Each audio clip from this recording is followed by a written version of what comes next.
In this guide, I will be showing you guys how to create an EA account for Madden NFL. Let's get started. Launch EA app or navigate to the official website of it. Then click on the option Create Account or Sign Up. Then click on the drop down and select your residence.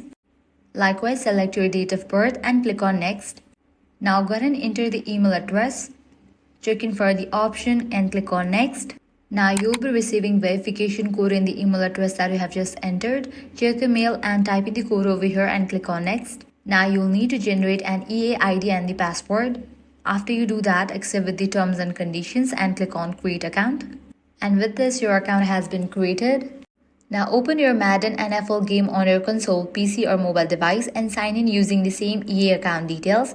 After logging in, your account will automatically connect, allowing you to access online modes, Ultimate Team and other features, and that's it. You have successfully created your EA account for Madden NFL. If this guide helped you out, do not forget to like, share and subscribe.